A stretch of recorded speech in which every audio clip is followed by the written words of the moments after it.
Good evening, everyone.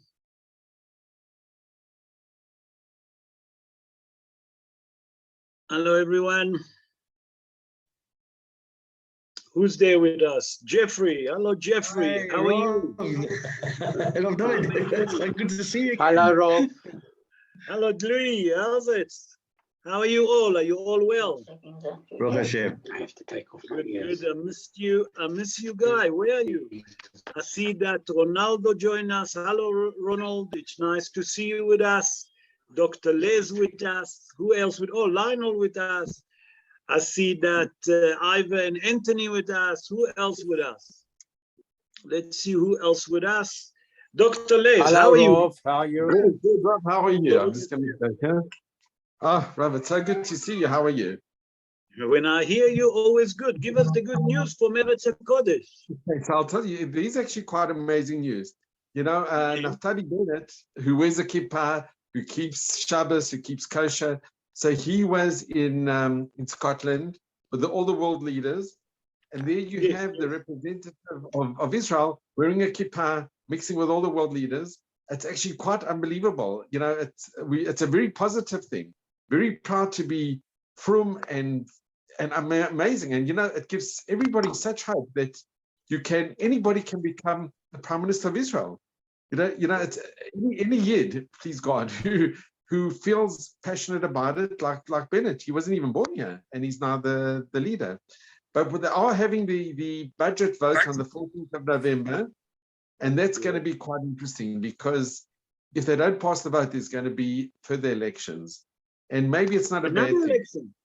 If they don't pass the budget vote, then it goes to elections.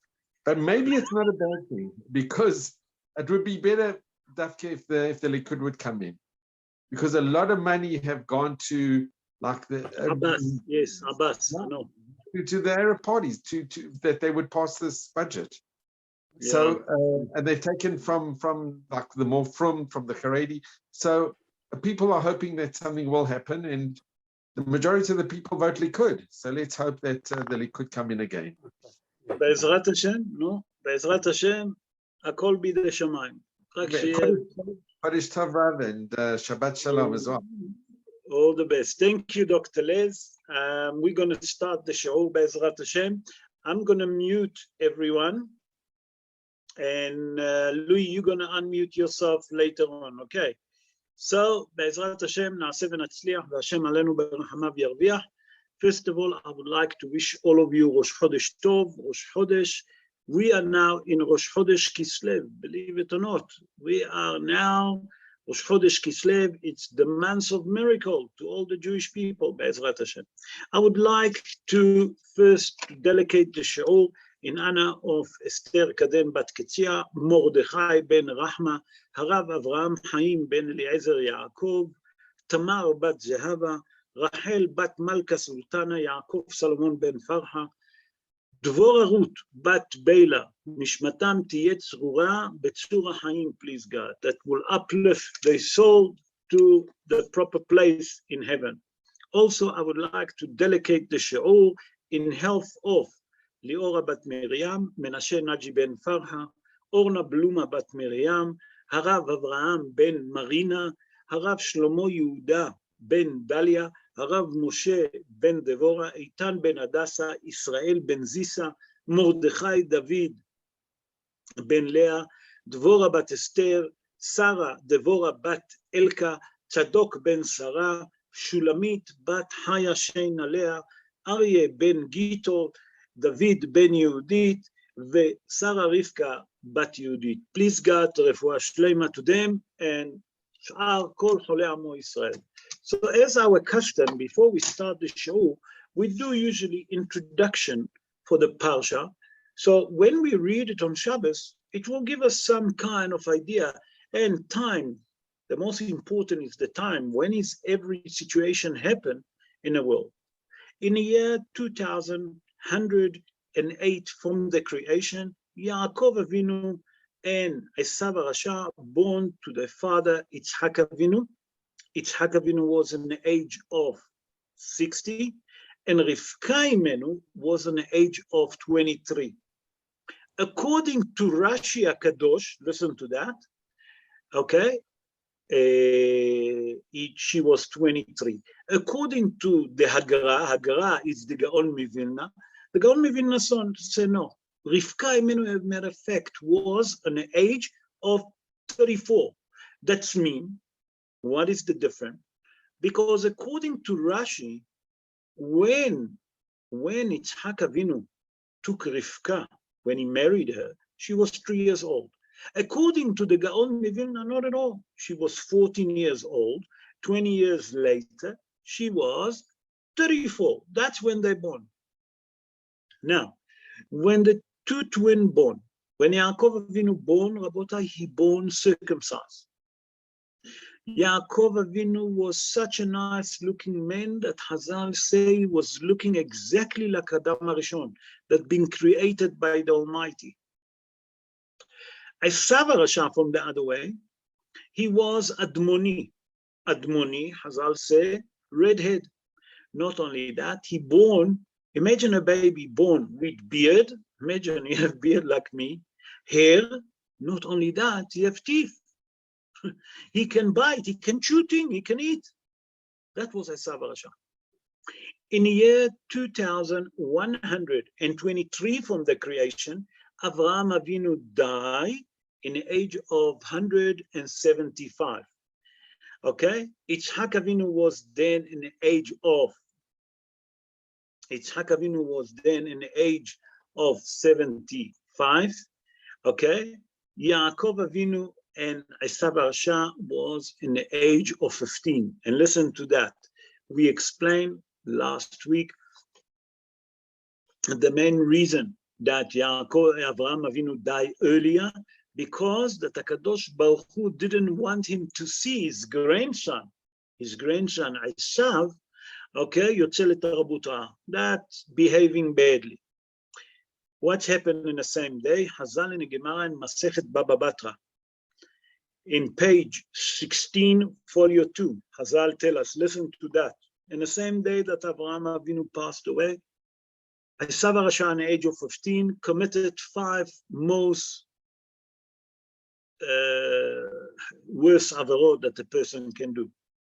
Number 1, Shpichut Damim. Shpichut Damim is a murder. He killed Nimrod HaRasha. Avodah Zarah, he worshipped idols. Gilui Arayot, that means that he had unforbidden relationship with a married woman. Kafar betchiyat hametim ve'ba'ikar, that means he didn't believe in the resurrection of the dead, and he doesn't believe in HaKadosh Baruch Hu. Number 5, listen to that, the gezel. What it means, gezel? That he stole, robbed. Those 5 main sins that he done on the same day, okay, that Avraham Avinu passed away. And the same day, what happened? We know that Esav HaRasha sell his right, the birthright to Yaakov Avinu, and that's for a bowl of lentil. In the year 2148 for the creation, and I'm specially bringing it, you'll see now why. Esav HaRasha married his first wife, Yehudit Bat Be'eri, and Hazal explained that that was Alibama Bat Aina. Alibama Bat Aina, that was his first wife. Why am I saying it? That because Esav HaRasha was in the age of 40 at that time, in the year 2148 for the creation. Okay, why did he done it? Hazal explained that he tried to copy his father, exactly like the pig. The pig have a split hooves. So when you see a pig sitting, he sit with his legs in the front to show that he have a split hooves, but he doesn't, that's why he's not kosher. So here, Esav HaRasha tried to show that he's exactly like his father, Yitzhak Avinu, that married in the same age. Okay. That what happened after that in the year 2153 and 71 for the creation. The two mothers born, Rachel and Leah, they born to their father, Lavan Arami. Lavan Arami is our grandfather, another grandfather like this, Chas v'shalom. It's enough, we have one. And to her mother. You know what was Rachel and Leah's mother's name? Hazal tell us that was her name was Adina. The mother, remember, the mother of Rachel and Leah was Adina. The mother of Rivka Imenu, we explained last week, her name was Devorah. When did they born? They born in the year 2171 from the creation, and they're born on Yudalet Nisan. For the future, it's going to be Erev Pesach. That's the introduction for the Parsha to let us know what's happening a bit in a Parsha. And now, Be'ezrat Hashem, I'm going to start to speak about the Parsha. Louis, you can unmute yourself because we're going to start the Parsha. And the Parsha that we're going to read is Parshat Toldot. And the Parsha starts like this. Ve'ele Toldot Yitzhak ben Avraham. Avraham olid et Yitzhak. And these are the offsprings of Isaac, the son of Abraham. Abraham begot Isaac. Last year and the previous year before, we start with the question, how come that the Torah mentioned Yitzhak ben Avraham? Yitzhak was the son of Abraham. Avraham given birth to Yitzhak. So the question here, why is the Torah mention twice the name Yitzhak and twice the name Avraham? Previous year, we brought different opinion. That Rashi brought that the people used to mock Yitzhak and Rivka, and they used to say, for many years you didn't have kids.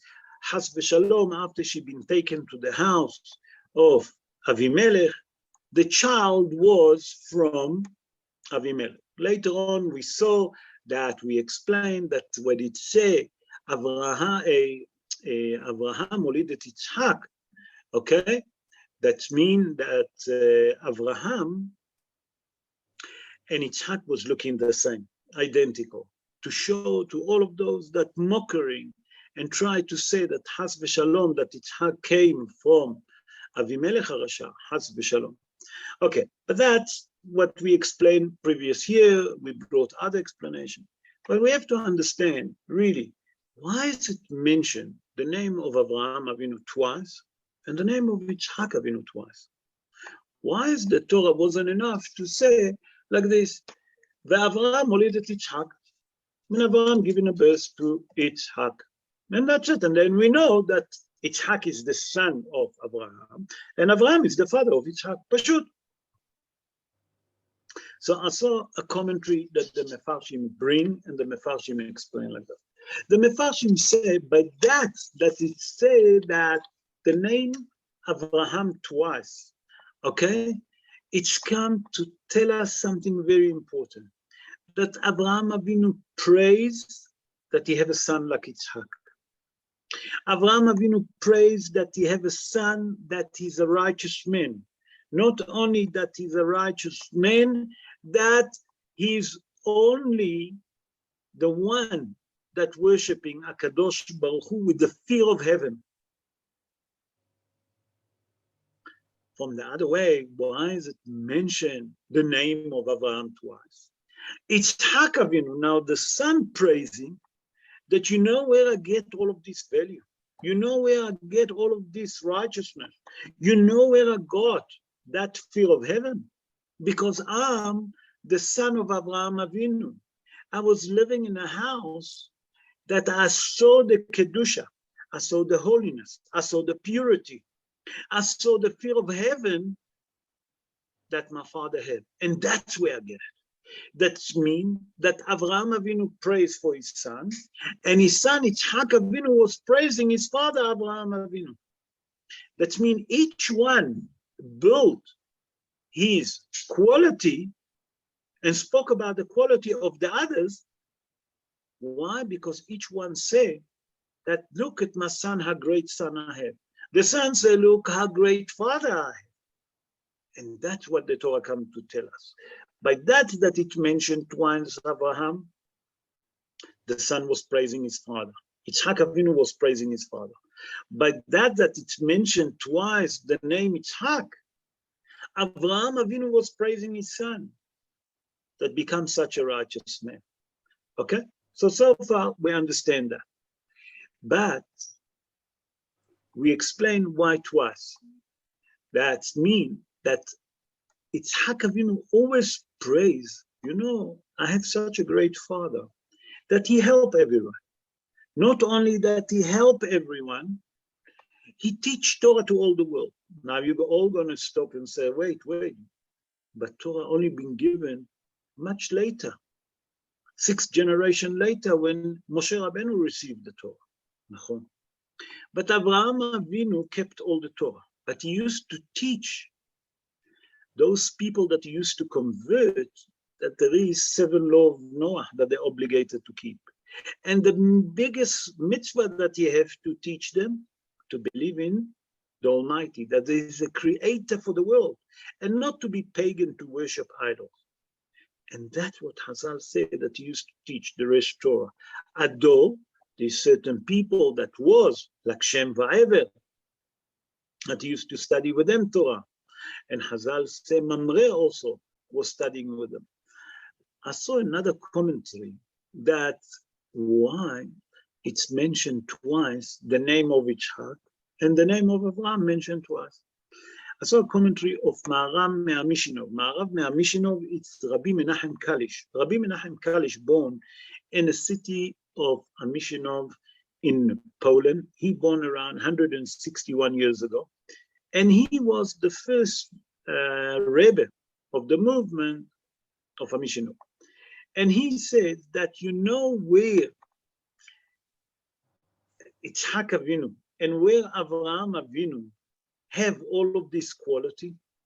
He said like this: Yitzhak Avinu drive its quality, received all of his quality, from where? When he saw that he had such a righteous father like Avraham Avinu. That Avraham Avinu was doing only good thing in the world. All he done, he helped everyone. Isha Hesed. From that he was doing Hasadim, the Hesed that he was doing, he realized that that's where Yitzhak Avinu received all of this quality. And if you look carefully, we spoke about it last year or the year before, I'm not exactly sure. When Rivka Imenu given water to Eliezer,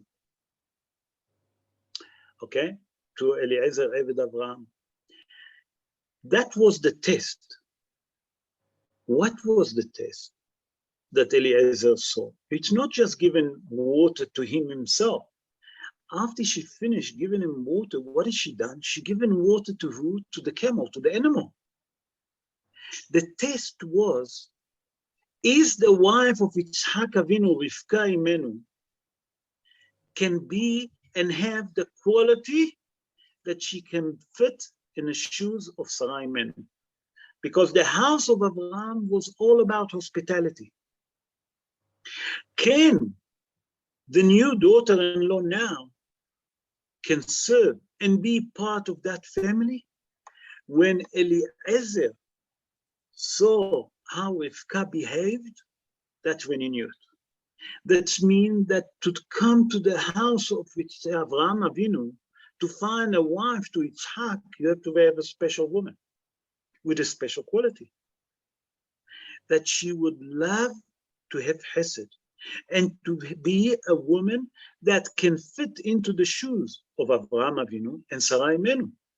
Because after all, Rivka into the tent of Sarai Imenu. But she had the quality of hospitality. And that was the test. And that's, Rabotai, when Yitzhak Avinu all the time saw how his father behaved, help everyone. Okay, the house was full of hospitality. Everywhere and everyone that came can find a place to rest, can find a place to eat, to sleep. It's called Eshel, Achila, Shtiya, Lina. Achila it means eating. Shtiya is drinking. Lina is sleeping. That Avraham Avinu provide for everyone all of those qualities. And that's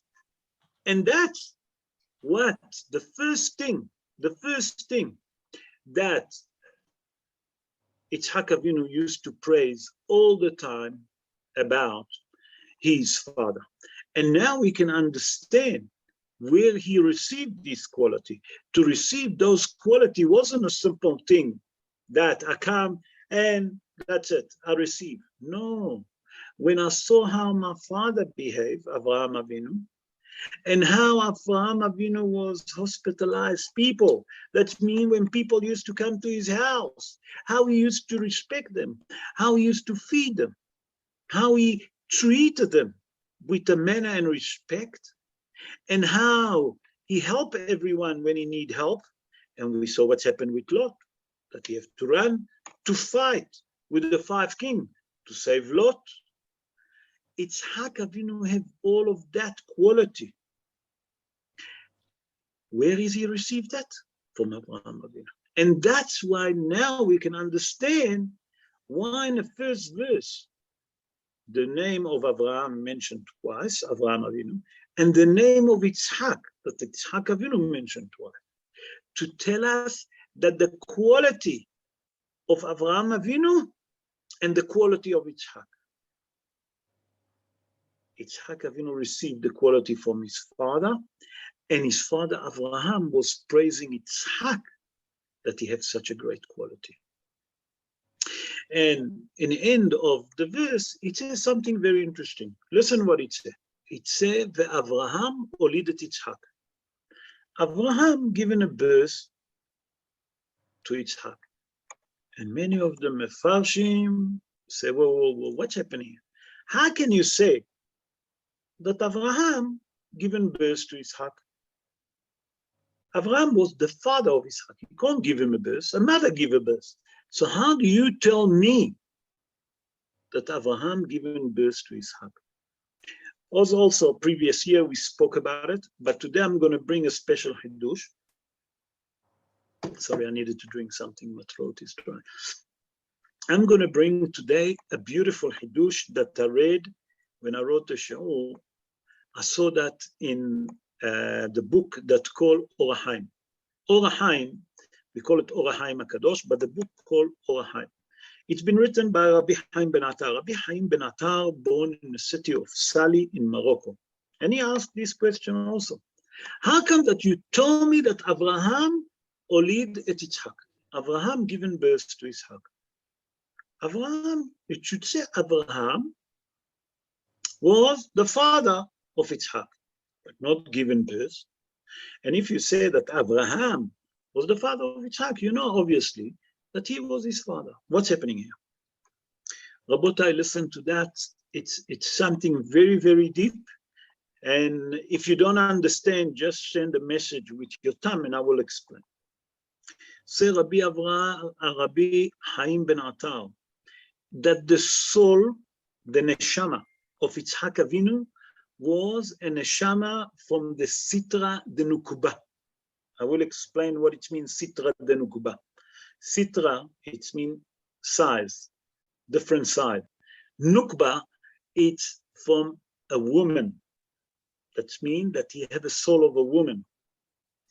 A woman cannot bring children to the world without a man. Here, a man have a soul of a woman. It's a bit heavy, okay? That means originally, Yitzhak cannot bring children to the world. So what's happened? Say Rabbi Haim Ben Attar, when Avraham Avinu saw that, it hurt him because Avraham Avinu was in the same situation. Avraham Avinu also couldn't bring kids until HaKadosh Baruch Hu took him out and said, "Say, come out and look at the star." You remember we explained that. Avraham Avinu davened to HaKadosh Baruch Hu and pled that Yitzhak Avinu neshama will change. Because sometimes we see that there is couple battling to have kids. Why is it? Hazal explained that sometimes it's the wife or sometimes it's the husband, okay? That the soul, it's misitra de nukba. Today, in medical terms, they call it they don't have the right sperm, and that's a different issue. But what say Rabbi Chaim Ben Atar, that Yitzhak Avinu cannot have kids. What's happened? Avraham Avinu have to daven to HaKadosh Baruch Hu to change that soul. What it means to change that soul? It's not so simple. Avraham Avinu, a matter of fact, by his davening to HaKadosh Baruch Hu, brought down a different soul to Yitzhak Avinu. How can it be? Listen to that. Or Chaim HaKadosh say like this, and he explained it in Parashat Vayera, in chapter 18, verse 10. Listen what he said. In Parashat Vayera, towards the end, Avraham Avinu taking Yitzhak Avinu to where? To the Akedah. The Zohar HaKadosh say that when Yitzhak Avinu was there on an altar, he, a matter of fact, died. And Avraham Avinu davened for him, and he brought him a different neshama, and he came alive again. That means, say Rabbi Chaim Ben Atar, that Avraham Avinu managed to bring down from heaven a different neshama to his son, listen to that carefully, and that son now can bring children to the world. And that's what it says. Now we can understand why the Torah say, Ve'avraham olid et Yitzhak. That means Avraham Avinu draw a different soul that penetrate the body of Yitzhak Avinu, and now Yitzhak Avinu can bring kids. Until the age of 40, okay, no chance. Only in the age of only in the age of 37, from that on, Yitzhak Avinu can have kids. Now we can understand why it says, Ve'avraham olid et Yitzhak. Let's continue now to verse 20. And in verse 20, it says something very interesting. Listen to that. Vayihi Yitzhak ben 40 shana bekahto et Rivka bat Betuel Arami mipadan Aram achot Lavan Arami lo liisha. Isaac was 40 years old when he took Rebekah, daughter of Bethuel, the Romania from Padan Aram, sister of Laban, and Armain as a wife for himself. Okay, here the Torah put a lot of emphasis on that Yitzhak Avinu, when he married Rivka, when he took her as a wife, he was 40. And there's two questions that we have to understand. I don't understand. Yitzhak Avinu, you was in the age of 37 in Akedah. Now, suddenly you told me you're 40 and you married who? Rivka. What's happening here? Where's the 3 years disappear? These 3 years here missing. Because on Akedah, you was 37. So where you was for 3 years? Yitzhak. Where was Yitzhak Avinu? Question number one. 3 years missing here. Bezrat Hashem will explain that. Question number two. The Torah put a lot of emphasis in to tell us that Yitzhak Avinu married in the age of 40. That means Avraham Avinu sent his servant Eliezer to go and find a wife to Yitzhak in the age of 40. Why did you wait so long? Why Dafka 40? Two questions. Be'ezrat Hashem will try to answer.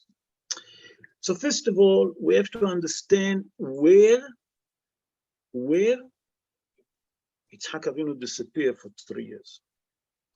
So Hazal tell us something extraordinary. Listen to that. Hazal in a Midrash Bereshit Rabbah in chapter 56, verse 11, say that when Yitzhak Avinu, after the Akedah, listen to that, at the age of 37, for 3 years gone up to heaven to learn Torah. Because we explained that his neshama changed. So that means Yitzhak Avinu gone up to heaven to learn Torah for 3 years, to be ready, and then he married Rivka. Other opinion bring, no, he didn't go on to heaven. He gone, that's more according to the Pshat, he gone to the house of Ever, Shem Va'ever, where he learned Torah for 3 years, and only after that he knew Torah, now he can get ready to marry. So that's where he disappeared for 3 years. Question number 2, we say number 40. Why is the Torah put a lot of emphasis on that Yitzhak Avinu married in the age of 40? I saw a beautiful commentary, Rabotai, that bring Rabbi Rafael Bardugo. Rabbi Rafael Bardugo, born in the city of Maknes in Morocco, 274 years ago. Actually, they called him Hamalach Rafael because he used to make miracles. He was so holy, Rabbi Rafael Bardugo. And he explained like this. He said, Avraham Avinu decided to send his servant Eliezer to Haran to find a wife to Yitzhak Avinu only in the age of 40. You know why? Say Rabbi Rafael Bardugo, in that generation was most of the world was idol worshippers, as we know. B'tchila avdei avodah zara hayu avotenu. Hazal say in Haggadah, we saying it, that in the beginning, the world, and even our forefathers, sorry, Avraham Avinu, not all the forefathers, there was idol worshippers. Until Avraham Avinu, in the age of 3, find, and HaKadosh Baruch Hu revealed himself to him. What's happening here? Avraham Avinu knew that most of that generation that he lived and his son, they're all pagan, idol worshippers. And he was worried, number one, that if he find a wife to his son, she's going to influence him. Because the wife, in general, have a lot of strong influence on her husband.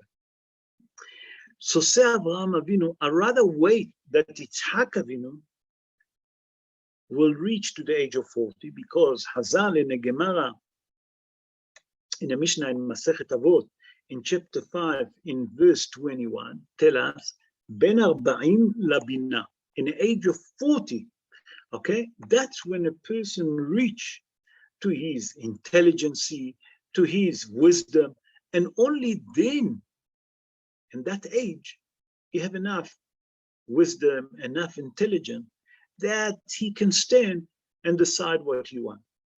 So say Hazar, say Rabbi Rafael Bardugo, you know why Avraham Avinu waited for 40 years? Because he sent Eliezer to where? To Haran. In Haran was idol worshipping. It's a different country completely. You know that he's gonna bring a wife from Haran. And if he's gonna bring a wife from Haran, she may be from the house of idol worshipping. I don't know.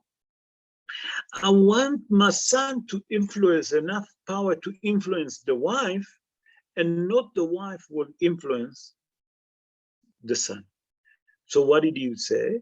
I'd rather wait for him to get to the age of 40, that he have enough intelligence, and he's going to be enough intelligent person and have wisdom that he will influence the wife, and not that the wife will influence him. And now we understand why the Torah put a lot of emphasis on that Yitzhak Avinu married Rivka at the age of 40. We explained in previous year why that he had to take a wife Dafka from Haran, Padan Aram, that's Haran, we explained, that why Dafka from there? And we brought different opinion in different years. One of the idea is that the woman in Eretz Canaan was morally corrupt, while in Haran, they was idol worshiper, they was pagan. Say Rashi HaKadosh, and many of the Mefarshim, that it's easier, listen to that, to correct something that is a pagan, that worship without knowing, than someone that morally is corrupt. That the Canaanite was morally corrupt. Avraham Avinu didn't want a woman like this to his son. So he rather take as a wife to his son, Yitzhak Avinu, that she come from the house of pagan, and we know what did Lavan say to Eliezer? Piniti abayit. I cleaned the house. Clean the house from what? From idols. Because he knew that Eliezer came from the house of Abraham, and Abraham believed in HaKadosh Baruch Hu. He was against idol. So Rivka Imenu came from the house of idol worshippers. And also, listen to that. That's the great Hiddush. Avraham Avinu said, take a woman to my son from a house that the idol worshippers, but not where they're morally corrupt.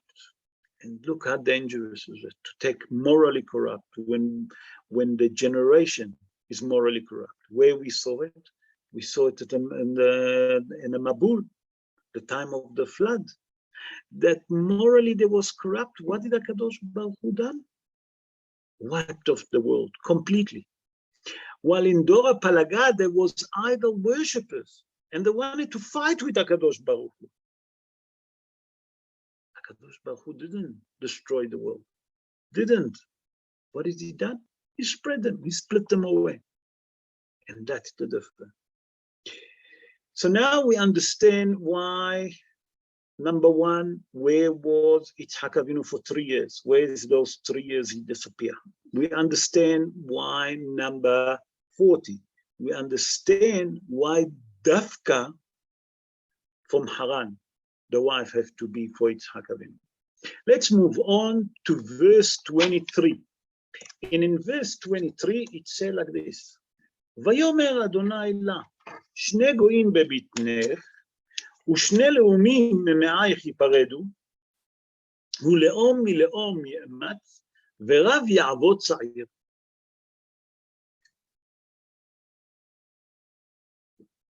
בכבוד, לואי.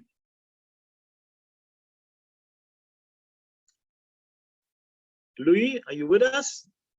Can you hear me, Louis? Wait, sorry. I was on mute. I don't know why. I must have touched the... No problem, no problem. And Hashem said to her, 2 nations are in your womb.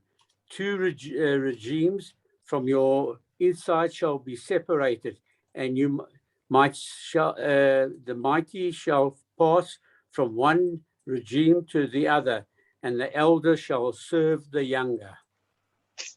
Okay, here we see something very interesting, that Rivka Imenu gone to ask, how can it be that when she passed by shul or by Bet Midrash, okay, the child want to come out. From the other way, when she passed, Lo Alenu, Bate Avodah Zarah, idol, place of idols, suddenly the child want to come out. How can it be? What's happening here? What's happening here? I don't understand. So we have to understand what was the fear of Rivka Imenu. What's happening here? Rivka Imenu have a fear that she might have a child that is a fickle. Change his mind. 1 minute he's become a Rebbe, the next minute, Lo Alenu, he's an idol worshipper. And the fear of Rivka Imenu was that Has v'Shalom, she have a child that is a fickle. That means change his mind, double standard. So what was the answer that she received? That HaKadosh Baruch Hu tell her, Shne goim bebitnech. You have 2 nations. What kind of an answer is that? I don't understand. You're telling her that she has 2 answers. Now you make her more worried. Why do you make her more worried? Because now that you tell her that she has a twin in her stomach and a womb, she's gonna get more worried. Why? Because Chas v'Shalom, they can get hurt. They're gonna fight. So in previous year, we brought different ideas. Today, I'm gonna bring one idea, and I'm gonna connect the second idea. You'll see now.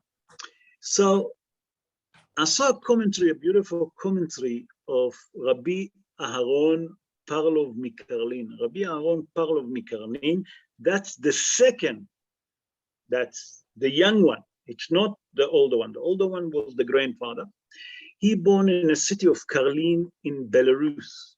He born 219 years ago. And he wrote Bet Aharon, the house of Aharon. That's the book that he wrote. That's where he explained. And he said like this: Rivka was worried about the health of that child. Now that you tell her that you have 2 children, she actually become more worried that Chas v'Shalom something going to happen to them. Come Rabbi Aharon Mikarlin, okay? And he bring the Gemara in Masechet Shabbat in page 32, folio 1. And he said like this: the Gemara tell us that Shmuel never used to go on a ship if it was all the passenger was only Jews. Why? Because we know that one of the things that a person have to say Birkat HaGomel when he crossed the sea. That means when you go on a boat. There is Le'alacha, it's different. There is, according to Rav Ovadia, if you fly over the sea, you also have to say Birkat HaGomel, okay? Anyway, vice versa.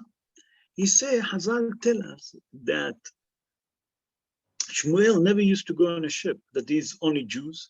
He used to wait until will be other passenger that they're not Jewish, and only then he used to sail on a ship. Hazal and the Gemara explain, you know why? Because there is a danger to sail on the sea. He said, therefore, Shmuel have learned, teach us halacha, that when you're in time of danger, and these 2 different nations together, the power of the angel of Baal to criticize against 2 nations, it's unheard of, almost unheard of. But when it's come to criticize against 1 nation, it's much easier. Shmuel said, in that case, you know what I'll do? I rather sail with when there is also Gentile on a boat. Say Rabbi Aharon Mikarlin, when what happened, that the Torah tell us that HaKadosh Baruch Hu said to Rivka, you have a twin. That means 2 nations. Rivka was worried for what? For her health and the health of the child. So here HaKadosh Baruch Hu come and comfort her, and he said, don't worry, nothing, no harm going to happen to you. You know why? Because you have 2 nations in your stomach. And Hazal tell us that in a time of birth, why does a woman have to say Birkat HaGomel? Because in a time of birth, Megi'ah le'sha'arei mavet. Hazal tell us in the Gemara that a woman can reach, she feel like the neshama coming out when she deliver a baby. If it's natural birth. The agony and the pain. And Hazal say, Kol atzmotea mitpokekot. Like she feel like the bones starting to, how you call it, to separate one from each other. Hazal said that here you learn that HaKadosh Baruch Hu, the answer that she received, that you don't have to worry about yourself and you don't have to worry about the health of the kids. So now we understand what was the answer to Umim Bebitnech. You have 2 different nations, because one going to be a Jewish nation, that's Bnei Israel, that's Yaakov Avinu. From the other way, we'll have Esav Avinu, that you'll have Edom. Okay, a different nation, the nation of Edom, that Hazal tell us that the nation of Edom is the Christian. Okay, so now we understand what was the answer. Listen to that, and now I'm going to bring to explain all of this. Say Arav, the Ben Ish Hai, Rabbi Yosef Haim, Rabbi Yosef Haim, Zecher Tzadik V'Kadosh V'Bracha, born in the city of Baghdad, 186 years ago.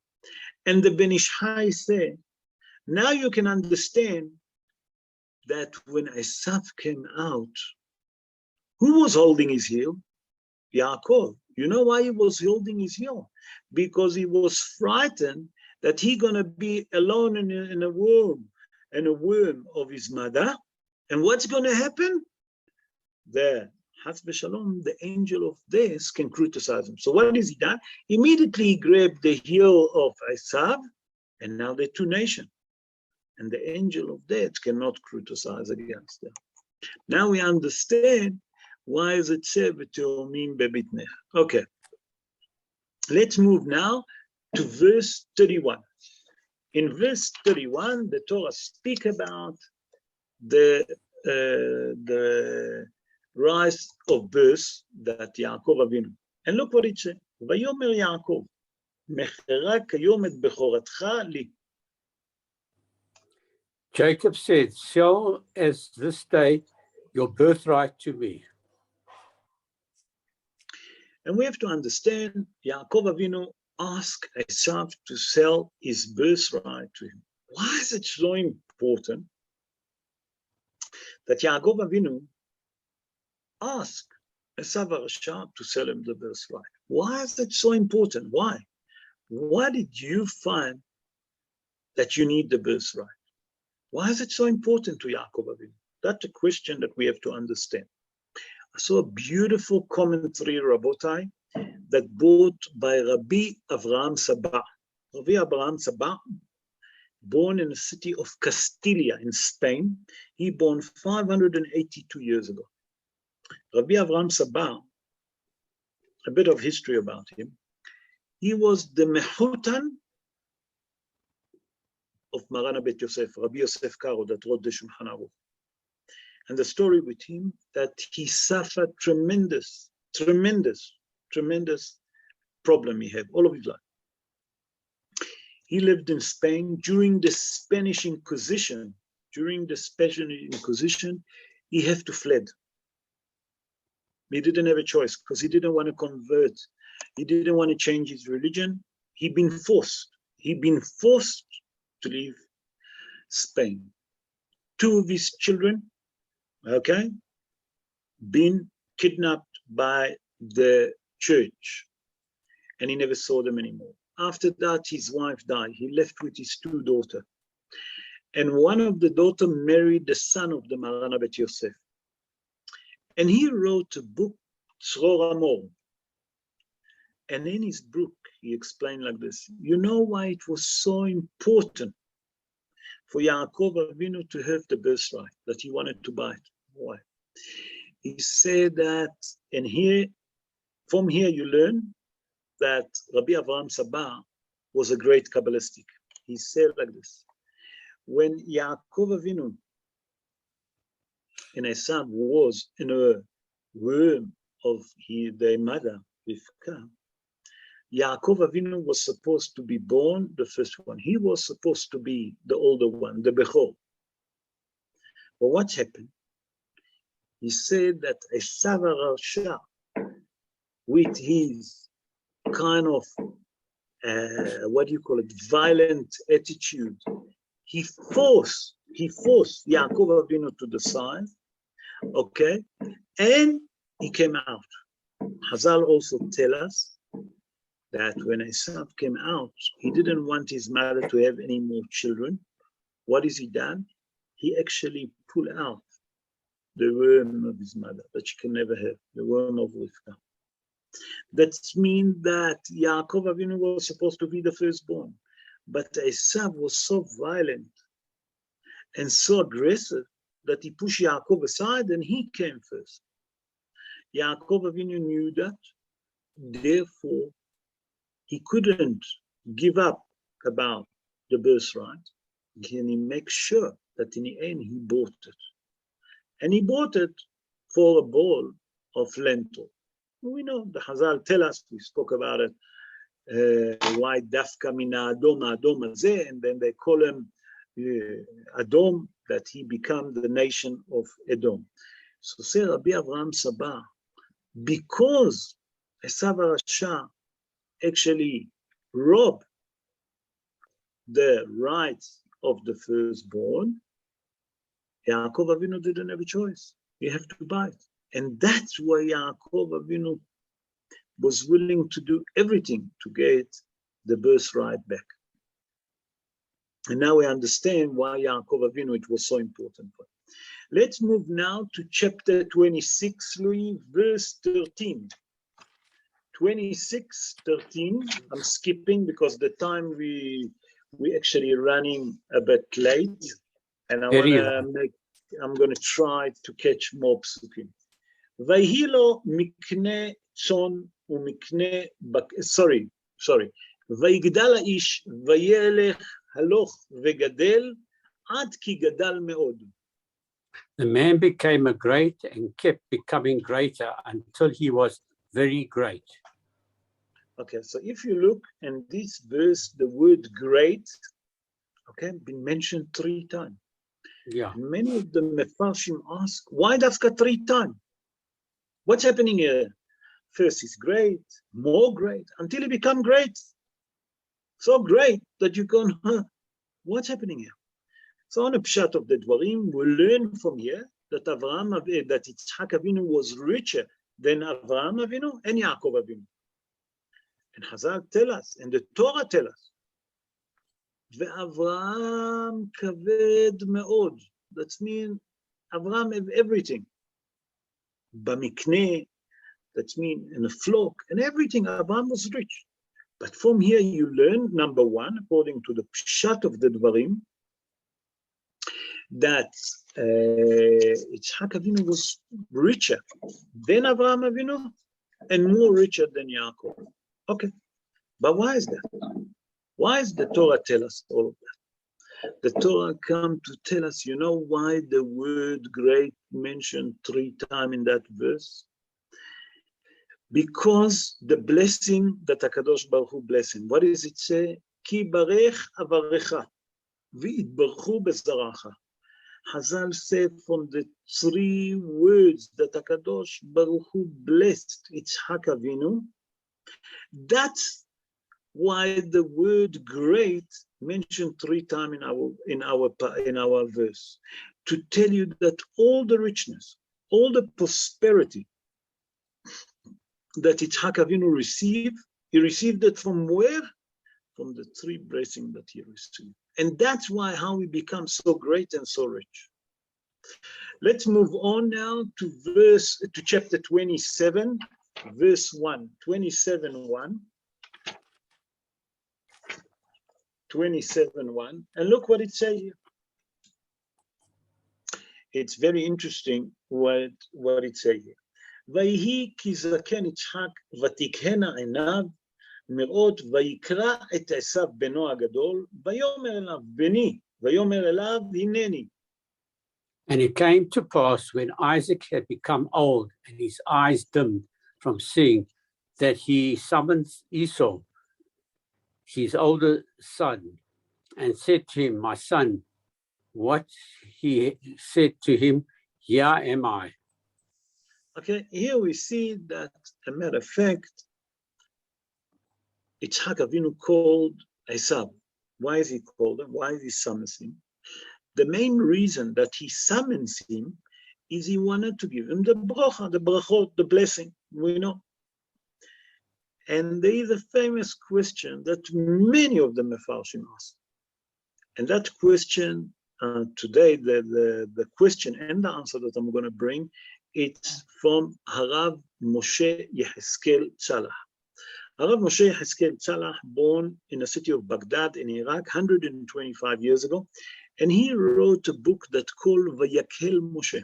And in his book he said, how come HaKadosh Baruch Hu didn't told or didn't reveal to Yitzhak Avinu that, as a matter of fact, that Yaakov Avinu is the one that deserved to receive the brachot and not Esav? How come that HaKadosh Baruch Hu didn't open the eyes of Yitzhak Avinu to understand that Yaakov is the one that deserved to receive the brachot and not Esav? Why? So on a pshat of the dvarim say,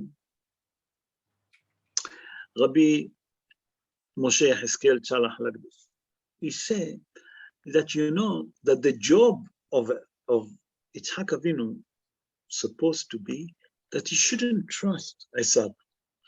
Esav used to say to his father, how do I do maaser with the salt? Salt, you don't have to give maaser. You don't have to do maasrot. Maasrot, you do only with fruit. But Yitzhak Avinu was thinking, look at my son. He's such a righteous man. Say Rabbi Yehezkel Tzalach, HaKadosh Baruch Hu, you know why he punished him? Because he didn't check after his son. He didn't check, maybe I have a son that is ish side, ish tzadeh, that he used to catch the people with his mouth. That means he used to check after him. Maybe he deserved to get, maybe he not deserved to get the brocha. That's one explanation. The other explanation that say, Rabbi Moshe Tzalach, he said, if you look at it, if Yaakov Avinu would receive the brachot, you will never have to fled to Haran. And if he will never fled to Haran, he will never married, and he will never find his shidduch.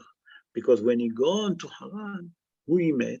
Rachel and Leah, Bil'ah, you follow, and Zilpah, the four mothers. He said that if he didn't have to go to Haran, and he, HaKadosh Baruch Hu, will tell him to bless Yaakov, then Esav will never hate Yaakov. Yaakov never had a reason to run away from his house, to go to his uncle, okay? The uncle of his mother, okay? I mean, the brother of his mother, uncle. Then we wouldn't marry Rachel and Leah and Zilpah and Bilhah. Then we wouldn't have the 12th tribe.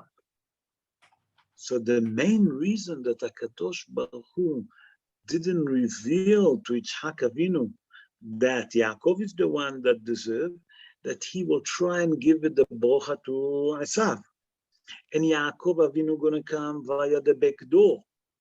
And he will take the brachot because he really deserved it. And he really got it because he's the Bechor. He have the rights of the rights of the birth, okay? The birth of right. And he will receive the brachot. And then Esav will get cross and force him to run away. And that's the main reason, say Rabbi Yaakov Tzalach, that HaKadosh Baruch Hu didn't open the eyes of Yitzhak to understand that his son is actually not. When I say his son, I'm referring to Esav that wasn't the right one that deserved. Let's move on, and with that, we're going to conclude with the Parsha to verse 41. Louis, verse 41, chapter 27, verse 41. And here you'll see something very interesting. ויסתום עשיו את יעקב על הברכה אשר ברכו אביו, ויאמר עשיו בליבו, יקרבו ימי אבל אבי והרגה את יעקב אחי. Now Esau harbored hatred towards Yaakov because of the blessing of which his father had blessed him. And Esau thought, may the day of mourning for my father draw near, that I will kill my brother Yaakov. Here the Torah tells us that Yaakov, he received the brachot. Esav hated him. And he say that he gonna kill him. He's saying in his heart that he's gonna kill him. But when is he gonna kill him? When the day is gonna come, when they sit in mourning for the father, Yitzhak Avinu. And many of the Mefarshim ask, wait, I don't understand. Esav, if you hate him and you want to kill him now. You don't know when your father gonna die. Why you have to wait so long? That's question also been asked by the Al-Sheikh HaKadosh, Rabbi Moshe Al-Sheikh. Rabbi Moshe Al-Sheikh, born in the city of Andripoli in Turkey 514 years ago. And he asked also this question. Why did Esav decide that he want to kill Yaakov Avinu Dafka? Okay? On the morning when the father gonna die, and him and Yaakov Avinu will be mourners. So on a pshat of the dvarim, we know that because kibud avayim, Esav Avinu respected his mother and his father beyond understanding. Hello, kibud orim, like we can't understand. So he didn't want his father to see and to feel pain and sorrow, has b'shalom, if he'll kill the Yaakov Avinu. That's on a pshat of the dvarim. Come the Al-Sheikh HaKadosh and say, no. To understand that, you have to go to the Gemara in Masechet Sota. The Gemara in Masechet Sota, page 21, folio 1, tell us, Torah magna u'matzla. The Torah, when a person learns Torah, you want something to protect you, okay, and to save you from all different bad things, learn Torah. Say, Esav HaRasha, like this. Come the Al-Sheikh HaKadosh and reveal to us. Harav Salman Muchafi Zecher Tzadik B'Kadosh Libracha said that whatever commentary that taught the Al-Sheikh HaKadosh is one of the 70 commentaries that there is for the Torah. That's one of his explanation. It's one of from the 70 commentary for days for the Torah. That who was Al-Sheikh HaKadosh. And say Al-Sheikh HaKadosh, Esav HaRasha say, I know I can't kill my brother. Why? Because he's studying Torah. You know where I can defeat my brother and I can kill him? When he doesn't study Torah. When is that? When they're sitting Shiva. When you're sitting Shiva, you're not allowed to learn Torah. What's happened there? All the guardians, all the protection that the Torah have when you study it, suddenly you don't have it. Say, Esav HaRasha, you know when I'll manage to kill Yaakov Avinu? Only when he doesn't study Torah. And that's why he wanted to wait. Okay, when they're sitting. And what does it say? Yikremvu Evel Avi. What it mean, Evel? The mourning of my father. Ve'erga et Yaakov Ahi. Only then I know that I can overcome Yaakov Avinu. Why? Because my brother Yaakov studied Torah. And if he studied Torah, I cannot harm him. That's Esav HaRasha. And if Esav HaRasha know the power of Torah, how much we should know the power of Torah, how much it's guarding, what's the power of godness that the person can get from study Torah, and what salvation he getting. Let's move on to the Haftarah. The Haftarah that we're going to read this week is the Haftarah in Sefer, the Prophet Malachi, and it's in chapter 1. And we're going to start like this. Look what it said there. Masa dvar Adonai el Israel beyad Malachi. And the prophet, all right. The prophet burden of the word of Hashem through. Oh, I can't see it. Malachi. Yeah, Malachi. Okay. First of all, the Haftarah that we read is from the book of Malachi. Who was Malachi? Malachi, we know that was a prophet. As a matter of fact, he was one of the last prophets that we have. The Jewish people have many prophets, but it was mainly 48 male prophets that the Jewish people have. They have 8 female prophets that they're very well known. But we have to understand who's Malachi. Malachi, okay, it's not a private name. Malachi meant a small angel, Rabotai. That's not his name. And Hazal tell us in a Gemara in Masechet Megillah in page 15, folio 1. You know who was the prophet Malachi? That was Ezra Sofer. Ezra Sofer, he was the one that helped the Jewish people to come from Babylon and to build the second Bet HaMikdash. He encouraged the Jewish people to leave Babylon after they got permission and to go to build the second Bet HaMikdash. Okay. That was Ezra Sofer. Okay.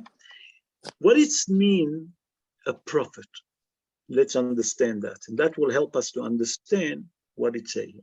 Prophet, it means that you have to say word by words the prophecy that you hear from HaKadosh Baruch Hu, and you have to be so careful that the prophecy that you hear, you have to reveal it to the Jewish people. What does it mean? If HaKadosh Baruch Hu say 2 words, he's not allowed to say more than 2 words. Words by words, not to add up and not to subtract from the prophecy. And you have to be so careful, and that's what it's called a prophet, that he managed to receive the prophecy from Hashem to pass it on to the Jewish people. Now that we explain that, it will help us to understand what's happening in this. During the time of Ezra Sofer, the Jewish leader, after there was for so long in the diaspora, the Jewish people starting to lose their identity. It was quite a difficult situation and a tragedy for the Jewish people. And that generation, the leaders and the main people that led the Jewish people, starting to marry out of the faith.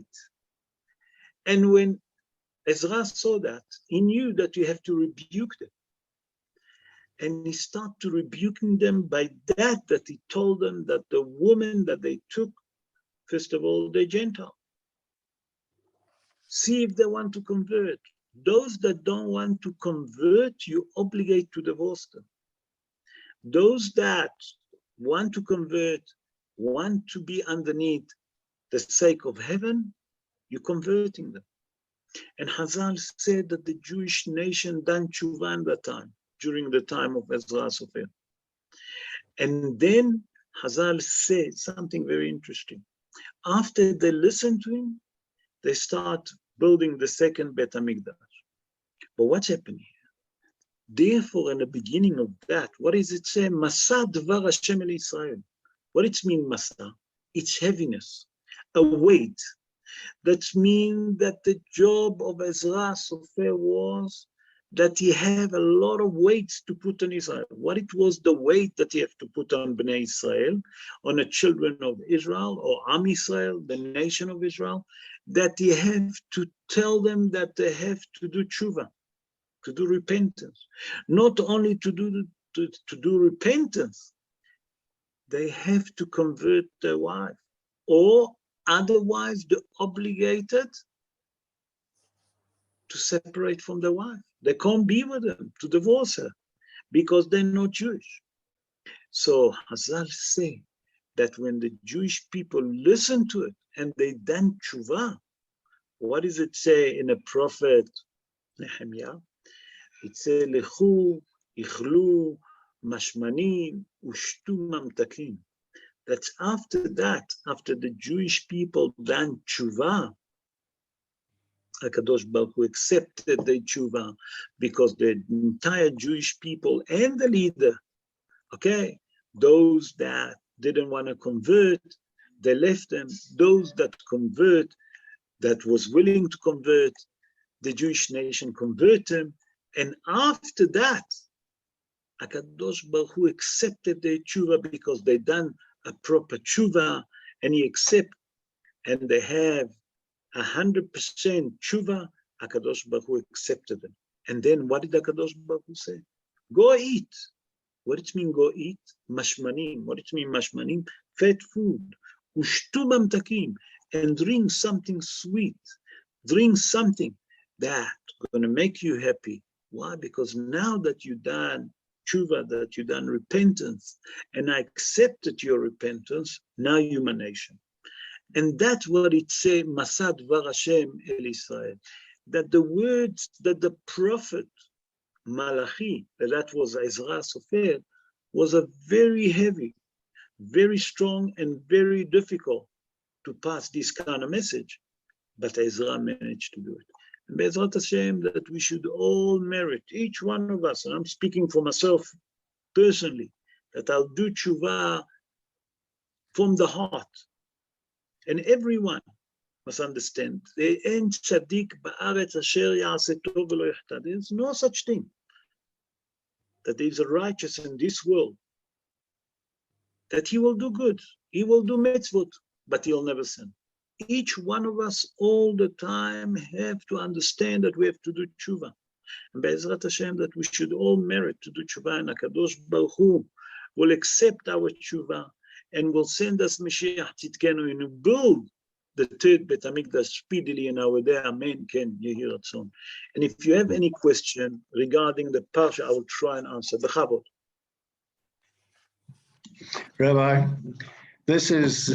it's so pregnant, if we can use the word pregnant, this parsha with content. It's just amazing. There's so many aspects to ask questions on. But the one thing which is glaringly obvious is that Abraham knew, like you started off and he explained something very good, that the Canaanite people, it was a moral lot, but not from where he came from.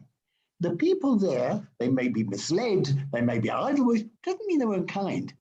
That doesn't mean they, in themselves, they weren't good people, and he knew that. So Abraham, obviously, in his genealogy, he had this kindness that's come from somewhere. It just doesn't happen. It's part of his environment. So it was a very important thing for him to find someone like himself to look after Yitzchak, who, as you quite rightly said, and which was so important, that he's got to the age now of fully growth. He was at the peak. He was absolutely at 40. It's complete. He was a complete person, and those 3 years of learning plus his growth, as you explained to us. Now, Rivka came along, and her eyes were open. Her eyes were open because there's a big machloikas.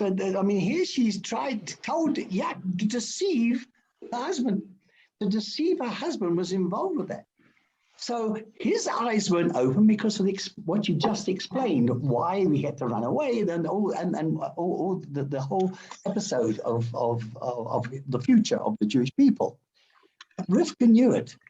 She must have known something, because from the womb she knew it. She knew this, and she had to fight deception with deception. Esau was total deception. You just explained how he would deceive his father. Managed to deceive his father, yes. So the only way you can be to deceive someone that deceives is to deceive them. To be able to fight like with like. So now, how come now with Rivka, she was a kindness epitomized. She was like Avram. She was that type of person. Now, what are your thoughts? What are your thoughts on what you've just explained us that made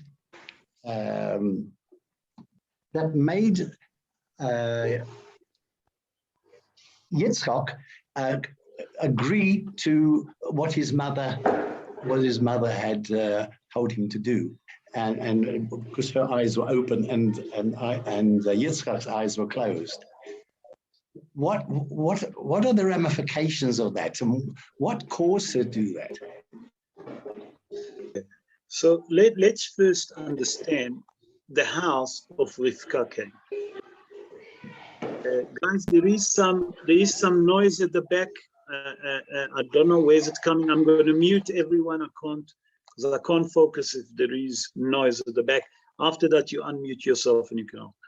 So on a pshat of the dvarim, you have to understand. Rivka came from the house that her father was Lavan Arami.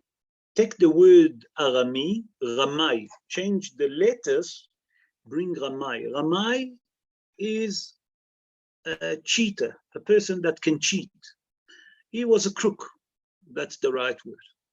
So she grew in a house that she can see that her father, she can see her son, that her brother, they're all crooks. It's pashut. So she knew everything. Now, her mother, we say Adina. The Torah doesn't mention it. Avraham Avinu came, his mother was Amtalai bat Karnavo. The roots come from the mother, the milk that you drink from the mother. We explained that Moshe Rabbeinu, why was started? Because at the beginning, Batia bat Paro, when she looked someone to nurse Moshe, she took a Gentile. And they forced Moshe to drink from them, and Moshe never drank from the milk. But few drops dripped in his mouth. And mouths that going to speak to HaKadosh Baruch Hu have to be cleansed. And that's why he touched, according to the pshat of the dvarim, he touched the fire and then he put it in his mouth and he becomes started. It wasn't that. It was to cleanse him that he can speak to the Almighty. Hazal explained that the milk that Avraham Avinu had from his mother Amtalai bat Karnavon and Rivka Imenu that have from her mother Adina, that there was good woman. When the root is good, the fruit is good. So although that she grown with crooks, but she have good roots. And when Eliezer saw that she had this quality that she can fit into the shoes of Sarai Menu, only then he brought her. And he saw that miracle happen, that when she come to the well to draw water, she didn't have to throw the bucket down. The water just came up. So it was a sign after sign to him. But that's not where it ended. What does it say? Let's ask the child. Rivka, if we take the opinion of Rashi that she was 3, or even if we take the opinion of the Hagra, the Gaon Mivilna, that she was 14 in that time, she's still a little girl. What did she say? I'll leave and I'll go.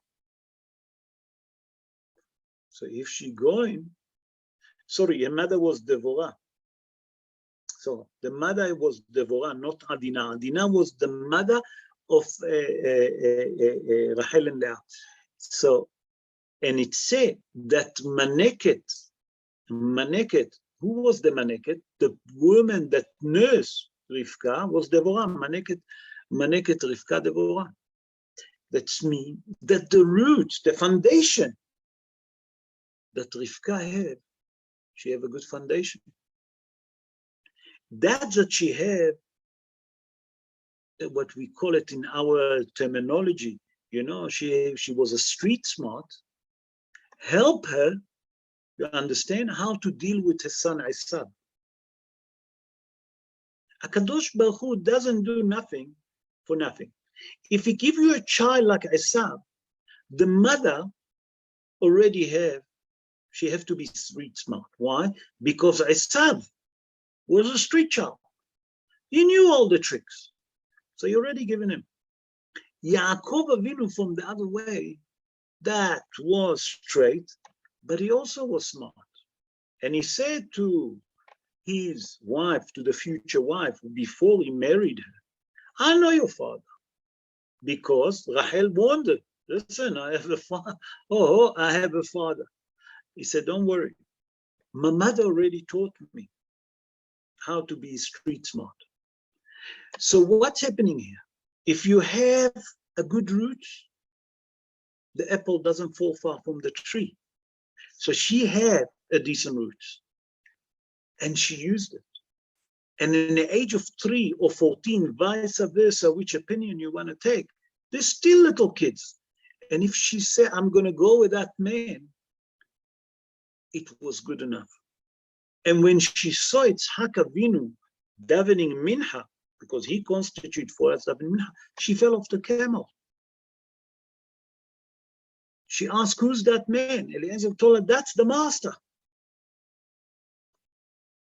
It was enough for Yitzhak Avinu, in the age of 40, after he'd been in heaven for 3 years, to have Ruach HaKodesh, to know that Rivka Imenu can fit into the shoes that his mother, Sarah Imenu. And the proof was, when he brought her into the tent, the candles start lighting again. So it's all fitted one with each other. We just have to read the Mefarshim to understand our Torah. You understand how it works?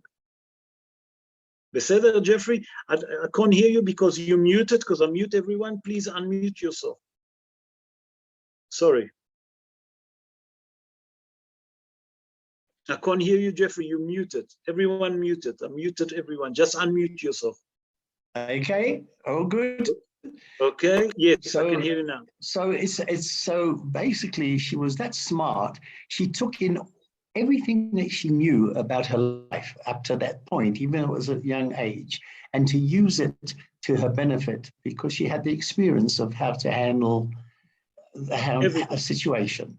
And the eyes weren't blind. They were open before she even met Yitzchak. So not only that, thank you very much for that.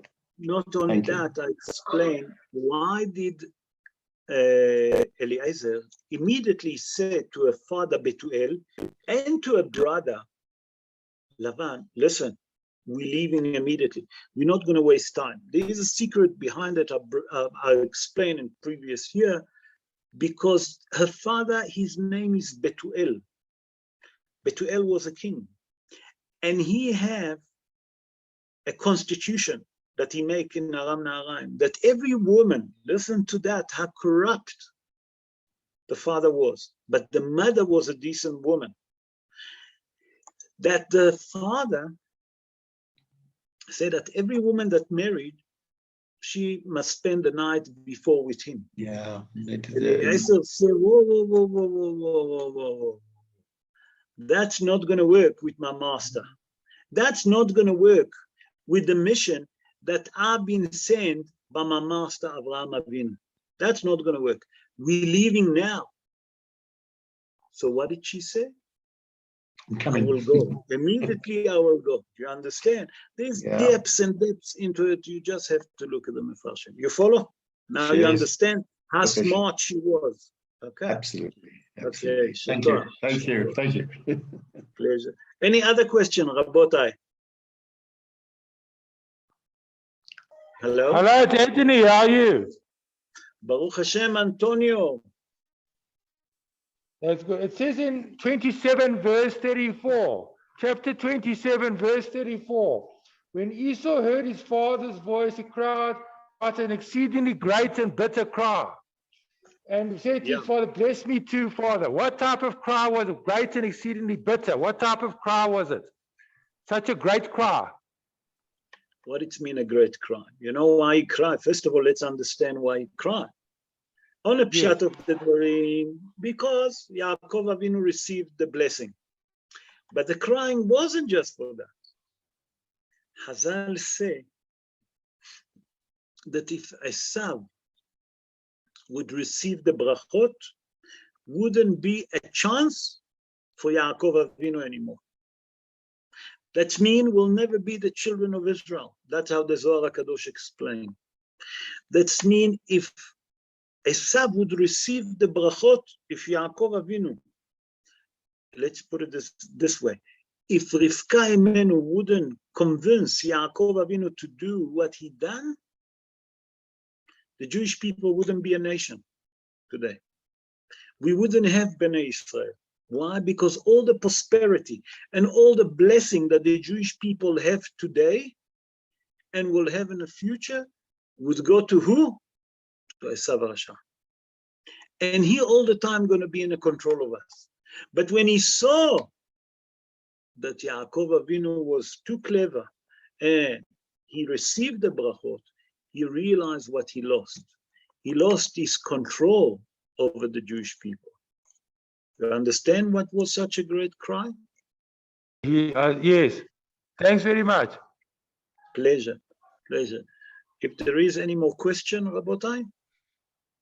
No, there's no more question. So I would like to take the opportunity to wish all of you a great night, Laila Tov, a good night, and please God, Shabbat Shalom u'mevorechet to all of you, to bless you all, that you'll have a great Shabbos, and I hope that the way that we study the Parsha will help you to understand the Parsha and the Haftarah this coming Shabbos. And with your permission, Rabotai, I think that the festival of Hanukkah coming, I'll see if I'll manage to prepare something for the festival of Hanukkah for Sunday. If not, we'll do other show. But we need to, I would like to go with you through the history of Hanukkah to understand what is Hanukkah. So let's hope that on Sunday I will be ready for it, for Hanukkah. If not, we'll do something else. But Be'ezrat Hashem, I'll see you all and this coming Sunday. In the meantime, have a great Shabbos. Shabbat Shalom u'mevorechet to everyone. All the best. Good night. Thank you. Good night. Oh, good night. Bye-bye. Bye-bye.